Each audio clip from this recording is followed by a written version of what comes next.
الحمد لله رب العالمين والعاقبة للمتقين والصلاة والسلام على سيد المرسلين وعلى آله وصحابه وأهل بيته أجمعين أما بعد أعوذ بالله من الشيطان الرجيم بسم الله الرحمن الرحيم قد أفلح من تزكى وذكر اسم ربه فصلى صدق الله العلي العظيم ثم بسم الله الرحمن الرحيم إن الله وملائكته يصلون على النبي يا أيها الذين آمنوا صلوا عليه وسلموا تسليما اللهم صل على سيدنا مولانا محمد وعلى آل سيدنا مولانا محمد وصحابه وبارك وسلم صلاة وسلام عليك يا رسول الله صلاة وسلام عليك يا حبیب اللہ۔ آپ حضرات تھوڑے تھوڑے آگے آ جاؤ، پیچھے تھوڑے تھوڑے آگے بڑھ جائیے۔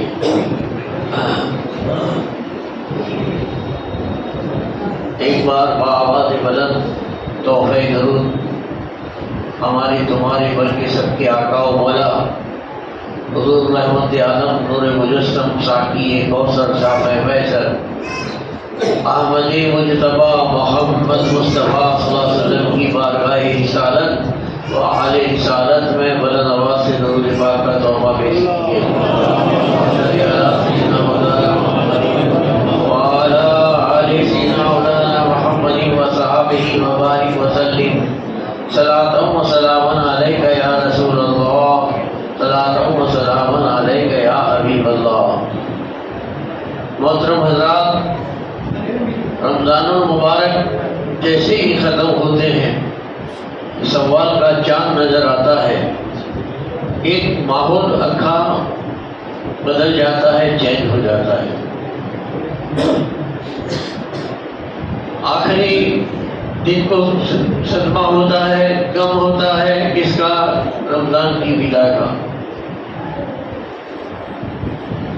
رمضان کی رحمتیں، برکتیں اور نجات اور بخشش کے انعامات کے دن جیسے گزر گئے، ایمان والے کو اس کا صدمہ ہوتا ہے۔ زیادہ صدمہ نہ ہو اس کے لیے رب تبارک و تعالیٰ نے پورے مہینے میں جو روزے رکھے، صبر کیا، بھوک پیاس کو برداشت کی، نفسانی خواہشات پر قابو رکھا، وقت پر نمازیں ادا کی، قرآن کی تلاوت کی، رات دن عبادت میں لگے رہے، پورا مہینہ صبح شام، شام سے صبح لے کر عبادت میں گزرتا ہے۔ دن بھر کا روزہ اچھی دن کی عبادت ہے، رات کو تراویح، پھر سحری، پھر نماز، پھر تلاوت، پھر نماز، پھر افطار، پھر تراویح، یہ پورا مہینہ ایک بندہ جہاد کرتا ہے، اور جب جہاد سے فارغ ہو جاتا ہے تو رب تبارک و تعالیٰ اسے کہتا ہے کہ تو کامیاب ہے، تو کامیاب ہے۔ اور جب کامیابی کا پتہ چلتا ہے، رزلٹ ملتا ہے، تو وہ دن خوشی کا ہو جاتا ہے۔ جیسے کہ اسکول کی پڑھائی ہو یا مدرسے کی پڑھائی ہو، سال بھر طالب علم محنت کرتے ہیں، پڑھتے ہیں، پھر امتحان دیتے ہیں، اور امتحان دینے کے بعد پھر جب نتیجے سامنے آتے ہیں، رزلٹ سامنے آتا ہے، اور جب پتہ چلتا ہے کہ میں کامیاب ہو گیا، تو وہ دن اس کے لیے سب سے بڑی خوشی کا ہوتا ہے۔ پریکشا میں بچہ جب پاس ہوتا ہے کہ آج میں پاس ہو گیا، میں پاس ہو گیا، تو آج کے دن مومن بھی امتحان کی گھڑی سے گزرے، اللہ تبارک و تعالیٰ نے اعلان فرمایا تو کامیاب ہے، تو کامیاب ہے، تو کامیاب ہے۔ بزرگ اور دوستو، تو یہ کامیابی کب ملتی ہے؟ اس کا کون سا راستہ ہے؟ دنیا کے ہر جگہ پر آدمی کامیابی کی تلاش میں ہے، دنیا کا معاملہ ہو یا دین کا معاملہ ہو، ہر آدمی، ہر انسان، ہر چھوٹا بڑا اپنے مقصد میں، اپنے مشن میں، اپنے کاروبار میں ترقی چاہتا ہے، کامیابی چاہتا ہے۔ تو کامیابی کہاں ہے اور کس طرح سے ملتی ہے؟ اس کو ہم گجراتی میں سفلتا کہتے ہیں۔ تو رب تبارک و تعالیٰ نے ہمیں راستہ بتایا، قد افلح من تزکا وذکر اسم ربہ فصلی۔ کامیاب وہ ہوا، قد افلح من تزکا، جس نے تزکیہ نفس کیا اور اپنے رب کے نام کا خوب ذکر کیا، وذکر اسم ربہ، اور فصلی اور نماز پڑھی۔ دیکھو کامیابی کی یہ منزل ہے، پہلے تزکیہ کرو، پھر اللہ کے نام کا ذکر کرو، بعد میں نماز ادا کرو۔ بزرگ دوستو، ہم نماز پڑھتے ہیں، نماز کی شرطیں ہیں، شرائط نماز ہے۔ کتنی شرطیں ہیں نماز کی؟ نماز پڑھنے والوں کو تو خبر ہونی چاہیے۔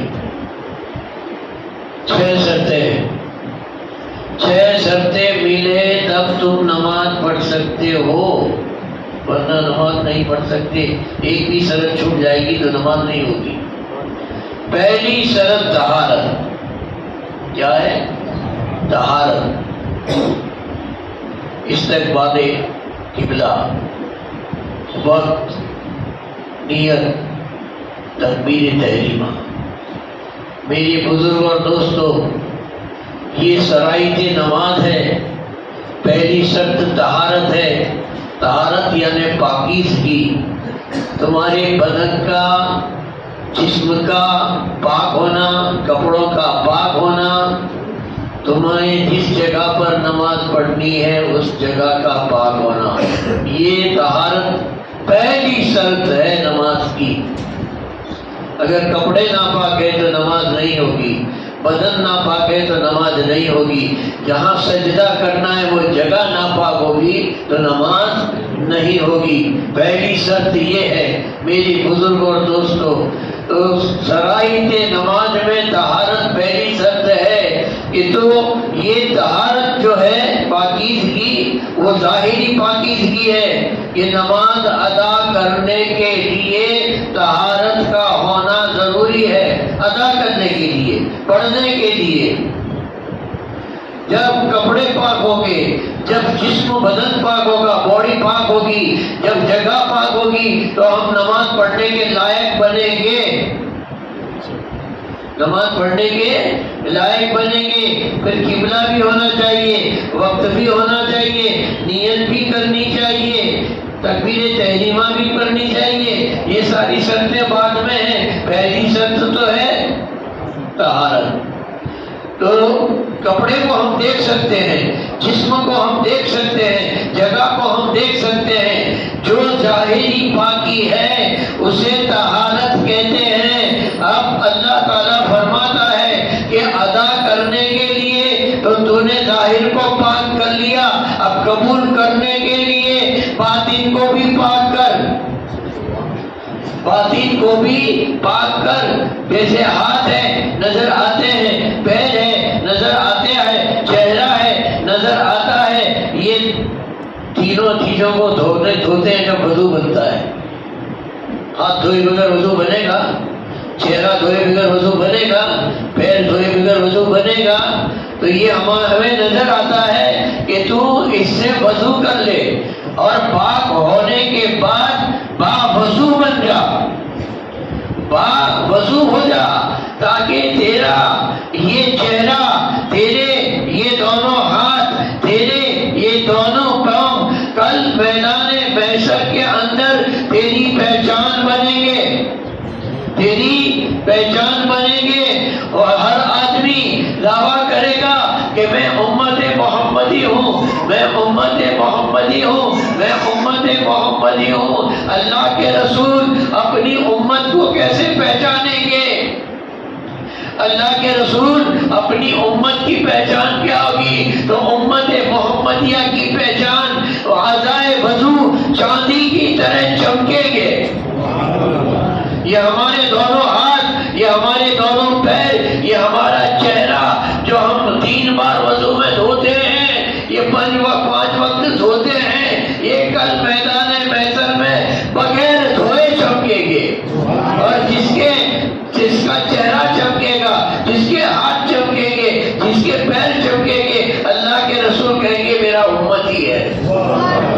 میرا امتی ہے، میرا غلام ہے۔ بزرگوں اور دوستوں، تو طہارت جو ہے وہ نماز کی شرط ہے۔ اسی طریقے سے اب قبول کرانی ہے نماز کو، قبولیت کی مہر لگانی ہے، قبولیت کی مہر لگانی ہے۔ تو کیا کیا جائے گا؟ من تزکا، اس میں بھی اللہ تعالیٰ نے قبولیت کرانی ہے، تجھے کامیاب ہونا ہے، اس کے اندر کامیاب ہونا ہے تو تزکیہ نفس کر لے۔ اندر ہے، دکھتا نہیں ہے ضرور۔ اچھا تمہارے سینے میں ہردے ہے، دل ہے کہ نہیں ہے؟ کلیجہ ہے، آتے ہیں، یہ اندر کے اویو سب اندر ہے، آپ قبول کرتے ہی ہیں۔ نہ کرنا ہونا، اگر منظور ہو تو سونوگرافی کرا دو، دکھے گا۔ سونوگرافی میں سب دکھتا ہے کہ کیا کیا ہے اندر۔ اب جو آنکھوں سے نہیں دکھتا اور ہے اسے بھی پاک کرو، باہر پاک کر، اندر بھی پاک کر، اندر بھی پاک کر۔ اللہ تعالیٰ کہتا ہے کہ دیکھ تیرے جسم کے میں نے جوڑے بنائے ہیں، تجھے 2 ہاتھ دیے ہیں، 2 پیر دیے ہیں، 2 کان دیے ہیں، 2 آنکھیں دی ہے، 2 دماغ دیے ہیں، تیرے 2 آنتڑے دیے ہیں، اندر بھی 2 ہے، پھیپھڑے بھی 2 ہے۔ بے بزرگ اور دوستو، لیکن دل ایک دیا ہے، دل، ہردے، ہارٹ ایک دیا ہے جو پورے جسم کے اوپر راج حکومت کرتا ہے۔ وہ ایک ہے، وہ ایک ہے، اور اس کو پاک کرنا ہو تو کیسے پاک کیا جائے؟ اس کے اندر کئی طریقے کچرے تو نے اندر ڈالے ہیں، کئی دنیا کی محبت ڈالی، بیوی کی محبت ڈالی، دولت کی محبت ڈالی، زمین و جائیداد کی محبت ڈالی، عزت کی محبت ڈالی، ساری کتنی چیزیں اور کچرے اندر ڈالے ہیں۔ اسے نکال، وہ ایک جگہ میری ہے۔ مومن کا قلب عرش اللہ ہے، مومن کا قلب اللہ کا عرش ہوتا ہے۔ اس میں سے سب کو باہر نکال، تو باہر نکالنے کے لیے کیا کرنا پڑے گا؟ لا الہ، لا کی جھاڑو مار، لا کی جھاڑو مار کے سب کو باہر نکال کر پھر ایک تنہا پاک کر دے، اس ذات کو اندر بسا دے۔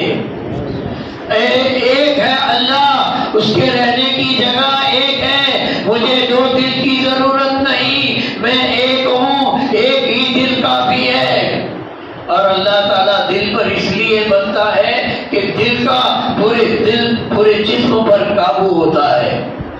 تو یہ دل کو پاک کرنا ہے، اندر سے حسد، بغض، کینہ، کپٹ، طرح کے گناہ اور برائیوں کو باہر نکال کر پھینکو، قلب و جگر کو پاک کرو۔ اندر کی صفائی کرنے کے لیے تزکیہ نفس ہے، اور پہلے اس کے لیے سچی توبہ کرنی پڑتی ہے، توبۃ نصوحہ کرنی پڑتی ہے۔ جب سچی توبہ ہوتی ہے تو بندے کا اندر سے بھی پاک ہو جاتا ہے اور طہارت کرتا ہے تو باہر سے بھی پاک ہو جاتا ہے۔ اب جب 2 پاکیزیاں ملتی ہے تو رب کہتا ہے قد افلح، جا تو کامیاب ہے، جا تو کامیاب ہے۔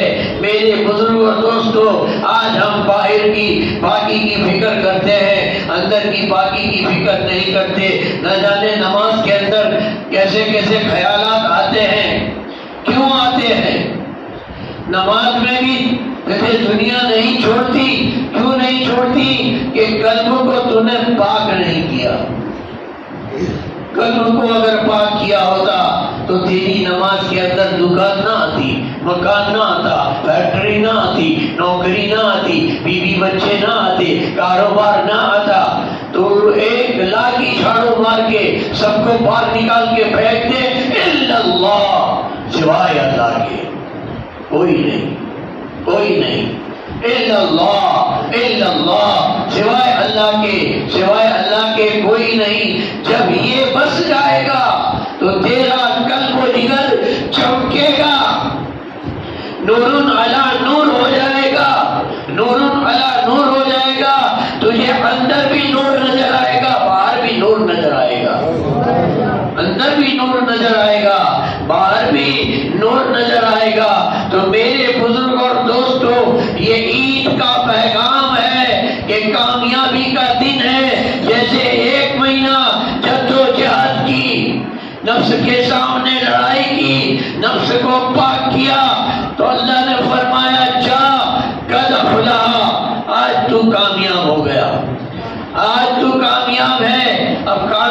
کے لیے اللہ تعالیٰ نے ہمیں 3 راستے بتا دیے ہیں۔ پہلے تزکیہ کر لو، اندر سے صاف ہو جاؤ، سچی توبہ کر لو، گناہ کے کام چھوڑ دو۔ توبہ بھی کرتا رہے، جگار بھی کھیلتا رہے، ہائے ہائے، توبہ بھی کرتا رہے، دارو کا دھندا بھی کرتا رہے، توبہ بھی کرتا رہے، حرام کاریاں بھی کرتا رہے، لوگوں کی برائی بھی کرتا رہے، لوگوں پہ ان کو ستاتا رہے، حیران کرتا رہے، تو یہ توبہ نہیں ہے، دھوکہ بازی ہے۔ رب تبارک و تعالیٰ تو سب کچھ دیکھتا ہے۔ یہ تو جھوٹی توبہ ہے، دکھاوے کی توبہ ہے، یہ توبۃ نصوح نہیں ہے۔ سچی توبہ تو بندے کو بدیع کامل بنا دیتی ہے۔ سچی توبہ ہونی چاہیے۔ ایک برا کام چھوڑ دو میرے بزرگ دوستو، مرتے دم تک اس کی طرف نظر مت کرو، تو تم سچے تائب بن جاؤ گے۔ تو اندر سے پاک ہو گیا ہے، اندر سے پاک ہو گیا ہے۔ دکھاوے کے گال پہ تماچے مارنے سے توبہ ہو نہیں سکتی، تماچا گال پر مارواتی توبہ થઈ શકતી નથી۔ دلونا بدلوا જોઈએ મારા ભાઈ، دل کا دلونا વલણ જ્યાં સુધી બદલાય નહીં તો ગાલ ઉપર تماچا مارواتی کوئی توبہ થતી નથી۔ توبہ دل کو بدلنے کا نام ہے، دل کو صاف کرنے کا نام ہے۔ بزرگ اور دوستو، اپنے آپ کو برائیوں سے روکنے کا کام ہے، حرام کام سے بچنے کا کام ہے۔ آج کون سا مسلمان ایسا ہے جس کو یہ خبر نہیں کہ نماز فرض ہے؟ کوئی یہ کہتا ہو کہ مجھے خبر نہیں ہے؟ آج کوئی جاہل نہیں، جہالت کا دور ختم ہو گیا۔ ساری دنیا کی خبریں، ساری دنیا کی ماہیتی، ساری دنیا کا علم تمہارے کھیسے میں ہے۔ دنیا ہے، اس کے اندر سب کچھ ہے۔ کوئی جاہل نہیں ہے، سب باتوں کی سمجھ پڑتی ہے، دین کی سمجھ نہیں پڑتی۔ کوئی مائل ہوتی ہے تو یہاں سے یہ لگاؤ، یہ لگاؤ، یہ کرو۔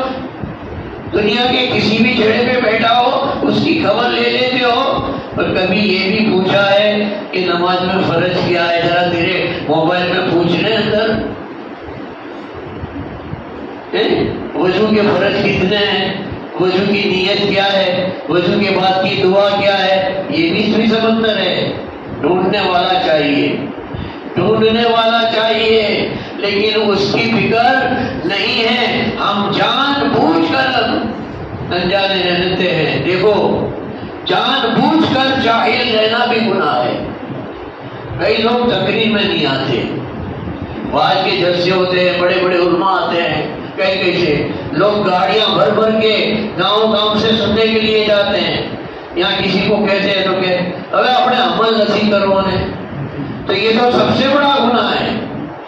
جان بوجھ کر انجان رہنا، جان بوجھ کر جاہل رہنا۔ تقریر نہیں سننی ہے، کتاب نہیں پڑھنی، تو یہ تیرا دل کا ارادہ کہتا ہے کہ تو جان بوجھ کر اندھیرے میں رہنا چاہتا ہے۔ کل قیامت میں بھی تیرے لیے اندھیرا ہی ہوگا۔ یہاں اندھیرے میں ہے، کل وہاں بھی اندھیرے میں رہے گا۔ میرے بزرگ دوستو، جان بوجھ کر بے خبر رہنا یہ گناہ ہے۔ ایسا کہہ دیتے ہیں اپنا کسو تھا نہ پڑھنے ہم پڑھے تھے کیوں جوانوں، تو یہ بھی کوئی بہت بڑا گناہ ہے۔ توبہ کرو۔ کہیں سے بھی اللہ کے پیارے رسول صلی اللہ علیہ وسلم فرماتے ہیں کہ علم اگر چین میں ملتا ہو، آقا نے 1400 سال پہلے فرمایا کہ علم اگر چائنا چین میں ملتا ہو تو وہاں جاؤ۔ چائنا میں اس وقت اسلام نہیں تھا، دنیا بھی علم تھا۔ حضور کا اشارہ تو دیکھو کہاں ہے۔ علم حاصل کرنے کے لیے کہاں عرب، کہاں چائنا، کہاں چین، وہاں جانے کے لیے اللہ کے رسول نے فرمایا ہے۔ آج ہم اتنے نزدیک میں علم کے مرکز بنے ہوئے ہیں، اپنے بچوں کو دنیاوی تعلیم کی فکر میں رکھتے ہیں۔ یہ دنیا کی تعلیم دنیا کی قبر کے کنارے تک کی ہے، قبر کے کنارے تکیے کی ہے، اور دین کی تعلیم، قرآن کی تعلیم قبر کے اندر میں بھی کام آنے والی تعلیم ہے۔ ایک مثال ہے، درود پاک پڑھ لیجیے۔ سلام علیہ یا رسول اللہ۔ ایک رئیس گھر تھا، 4 لڑکے تھے۔ باپ نے بڑی محنت کی، اچھا کمایا، بچوں کو اچھا پڑھایا۔ ایک چھوکرا پولیس انسپکٹر بن گیا، ایک معاملتدار بنا، ایک ڈاکٹر بنا۔ چوتھا کہتا ہے ماں میرے کو دارالعلوم میں بھیج دو، میں عالم بننے والا ہوں، مجھے ڈاکٹر وکیل پروفیسر نہیں بننا۔ چوتھا لڑکا عالم دین بن کے عالم کی سند لے کر آیا۔ اب عالموں کا تو حال کیا ہوتا ہے، کمرے میں رہنے کے گھر بھی نہیں ہوتا، کپڑے بھی وہ لوگوں کی بخشش کے دیے ہوئے پہنتا ہے، عالم ہے وہ۔ اب دیکھیے کیا ہوتا ہے، تھوڑی سی انکم میں اپنا گھر چلاتا ہے۔ وہ پولیس انسپکٹر صاحب نے تو 2 4 بنگلے بنا دیے، معاملتدار کے بھی کئی بنگلے بن گئے، ڈاکٹر نے بھی اچھا پیسہ کما لیا ہے۔ اس کے بچے کو ساتھ یہ عالم دین ہے، اس کے بچے بیچارے غربت کے اندر جی رہے ہیں، کیونکہ اس کی اتنی انکم نہیں ہے جتنی ان لوگوں کی انکم ہے۔ لیکن پھر ایک دن کیا ہوتا ہے، ان کے باپ کی طبیعت خراب ہوتی ہے، وہ بڑا آدمی کا انتقال ہو جاتا ہے۔ تو پھر انتقال کے بعد پھر ان کو غسل دینا کا وقت آتا ہے، کفن پہنانے کا وقت آتا ہے۔ تو انسپکٹر صاحب کو کہتے کہ آؤ ابا کو غسل دو۔ انسپکٹر صاحب ہاتھ جوڑتے میرا کام نہیں، میرے کو نہیں آتا۔ وہ معاملتدار کو بلاتے ہیں، معاملتدار بھی کہتا ہے اتنی بڑی ڈگری ہے، پورے تعلقے میں تیرا نام ہے، تیرے باپ کو غسل دے، تو کہ میرے کو نہیں آتا۔ ڈاکٹر نے ہاتھ اونچے کر لیے، پولیس انسپکٹر نے ہاتھ اونچے کر لیے، عالم دین کہتا ہے باپ کو غسل میں دوں گا، میرے ابا کو غسل میں دوں گا۔ پھر نماز جنازے کا وقت آیا تو کہ بھائی بیٹوں کا حق ہے، بڑا بیٹا جو معاملتدار بنا اسے کہا معاملتدار صاحب نماز جنازہ پڑھاؤ، کہ میں نہیں پڑھا سکتا۔ معاملتدار صاحب کا وہ اتنا سا ہو گیا، پیچھے ہٹ گئے۔ پولیس انسپکٹر بھی پیچھے ہٹ گیا، ڈاکٹر بھی پیچھے ہٹ گیا۔ عالم دین کہتا ہے میں سب سے چھوٹا ہوں، لیکن ابا کی نماز جنازہ میں پڑھاؤں گا۔ دیکھیے دنیا کے علم نے چیلنج کر دیا، دین کے علم نے عزت کا تاج پہنا دیا، دین کے علم نے عزت کا تاج پہنا دیا۔ تو اب میرے بزرگوں دوستوں اور خاص کر کے میرے سنی بھائیوں، یہ دور فتنے کا دور ہے، طرح طرح کے فرقے میدان میں آئے ہیں۔ اپنے بچوں کو صحیح سنیت کا علم اگر ہم نہیں دلائیں گے تو ہمارے بچے بھی گمراہ ہو سکتے ہیں۔ اس لیے بچوں کو سنی دارالعلوم میں بھیجو، اور وہاں تکلیفیں برداشت کر کے جو علم حاصل ہوتا ہے وہ علم ہی کام آتا ہے، اور وہی علم ایک دن عزت کا تاج پہناتا ہے۔ میرے بزرگ اور دوستوں، تو میں کئی لوگوں سے کہتا ہوں کہ اپنے بچوں کو اچھے مدرسوں کے اندر بھیجو، تاکہ دین کے علم کی بھی ضرورت ہے، اچھی اسکول میں بھی بھیجو، دنیا کی علم کی بھی ضرورت ہے۔ ہمیں دنیا میں رہنا ہے تو دنیا کا علم بھی چاہیے، ہمیں مر کے آخرت میں جانا ہے تو دین کا علم بھی ہمارے ساتھ میں چاہیے۔ کامیابی اسی کا نام ہے، قد افلح من تزکا وذکر اسم ربہ فصلی۔ اللہ تبارک تعالیٰ فرماتا ہے کہ کامیاب وہ ہوتا ہے جو تزکیہ کرتا ہے، اللہ کے نام کا کثرت سے ذکر کرتا ہے، اور بعد میں نماز پڑھتا ہے، نماز بعد میں پڑھتا ہے۔ رب تبارک تعالیٰ سے دعا کریں، مولا تعالیٰ اس کے پیارے حبیب ہمارے تمہارے سب کے آقا سرور کائنات صلی اللہ علیہ وسلم کے صدقے اور سہیل میں ہم تمام کی رمضان مبارک کی ٹوٹی ٹوٹی جو بھی بندگی کی ہے اللہ تعالیٰ سے قبول فرما دے.